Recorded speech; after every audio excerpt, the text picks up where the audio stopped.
Good people, it's good to have you here today. Thanks for coming back to our channel. We're happy to share all the information that we know. We're happy to share this journey with you. If it is your first time here, karibu sana, pata kikombe ya chai as we journey together. Our insightful moments for today, we are discussing New Zealand jobs for teachers, teaching opportunities for teachers who would like to relocate to New Zealand. You know what happens with all these countries abroad? Tier 1, Tier 2, and Tier 3 countries. When they have a significant deficiency in a particular career group, you understand what I mean? What they normally do is that they make it easy for foreigners to come and work and fill that gap. And as you know by now, in America, in Europe, there is a very serious shortage of young people. So most of the workers will come from Asia, which is highly populated, and Africa. Like in Kenya, our population is 60% below the age of 24, 26, 25. So these are the people who will go and work in those communities. So now for teaching profession, and they always say that teachers and nurses are some of the luckiest people under the sun. Most of the countries need these careers because, they handle the masses. And teaching and nursing is something that will touch every family at some point. So what they normally do is that they make it easy for people to go and work there. You see, like the way in Canada, they just created a very special immigration pathway for early childhood educators, yeah? Just the other day, I think it is Ontario that did that, yeah? So they will give like maybe 10,000 slots. And then they are like, teachers move. When they hit the number 10,000, that pilot program is closed. So now what New Zealand has done, it has opened a pathway for early years learners. That is someone in our local context, we call them ECD teachers. They have opened a pathway for primary school teachers and for high school teachers. And now what they have done is that for high school teachers, they are giving a $10,000 relocation grant. And this pathway is a straight to residence pathway. Now New Zealand has got various immigration pathways. There is a straight to work pathway, and there is a work to residence pathway. Straight to residence pathway and work to residence pathway. That is right.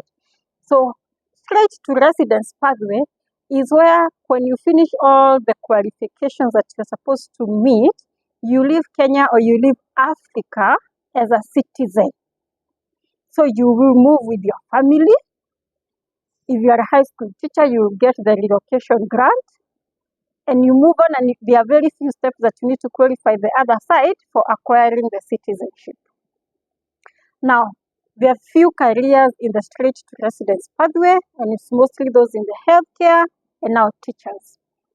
Work to residence pathway is a pathway that allows you to get into New Zealand easily. So there is ease of penetration, but you will need to work for some time, 3, 4, or 5 years, depending on your category, for you to get citizenship. Now, for teachers, it is a straight to residence pathway. So what do you need as a teacher to qualify for this pathway? The first thing is that you need to be a university graduate.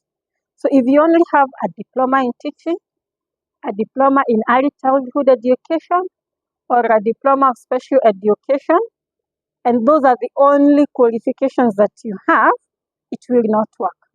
They require that your qualification should be equivalent to a level 7 diploma of New Zealand standards. A level 7 diploma in New Zealand is what is equivalent to a 4-year degree in our country. Now, the other qualification is a postgraduate diploma. So sometimes I see teachers who did maybe a BSc in physics, then they went and they did a diploma in teaching and they're working as teachers. I know people who did like a BSc in zoology. Sometimes you have people who did other degrees that are not related to teaching. Then they did a diploma in teaching and they're in the teaching career. Those ones do qualify for this pathway. So after you have ensured that you have qualified, the next thing that you do is that you sit for the IELTS test.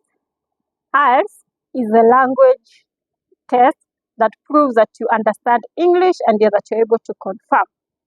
And you need to be very careful when you're booking the IELTS test, because there are different IELTS tests that you can do. You can do IELTS academic, you can do IELTS general training, and you can also do IELTS for UK visa. Don't confuse yourself. Do not go doing IELTS for UK visa. Yeah? So it's very important that you pick the IELTS program that is right for New Zealand. Now, the next thing that you do, and then for IELTS, ensure that you score over 7. And this is tricky because it is over 7 in every bar. So you score over 7 in listening, you score over 7 in reading, in writing, and in speaking. So if you score 7 in everything else, and then you score less than 7 in writing, you will have to resit for the exam. And this exam is not cheap. The average cost is 38,500 with the current conversion rate.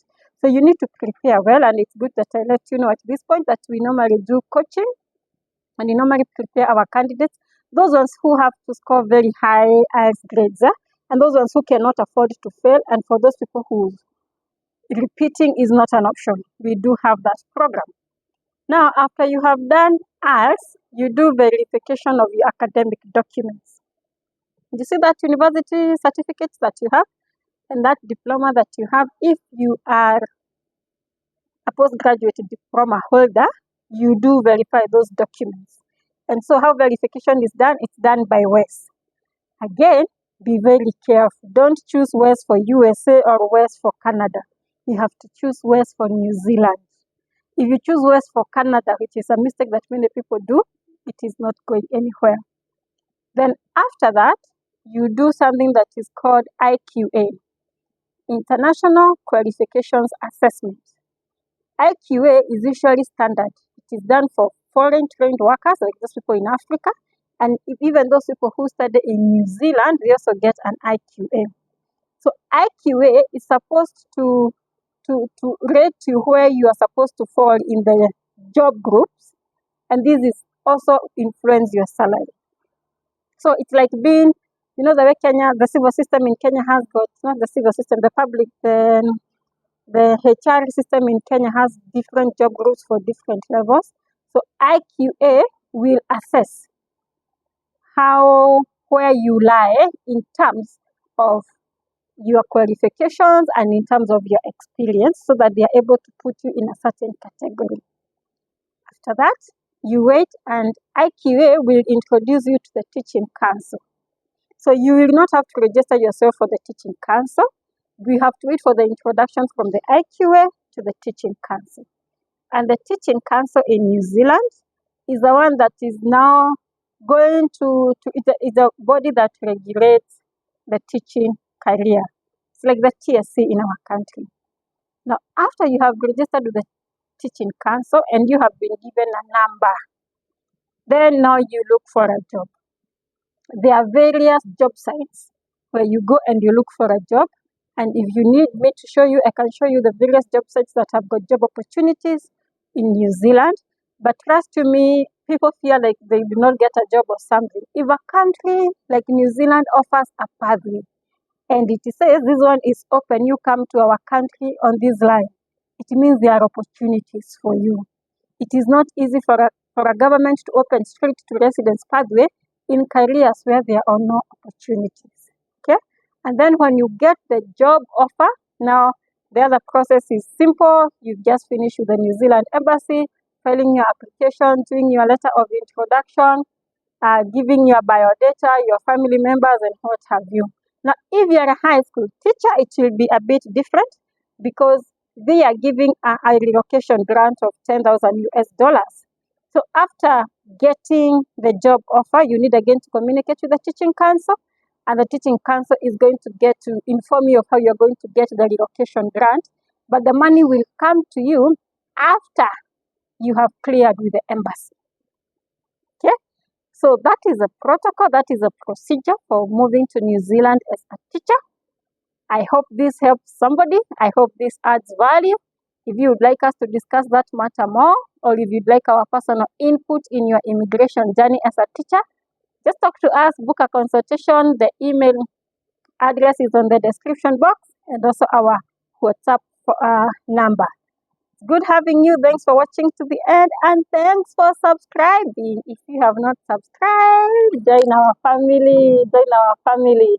We shall appreciate your warmth. Like the video if it added value to you, and consider hitting that notification button so that next time you get to know when we release a video. For now, I say bye.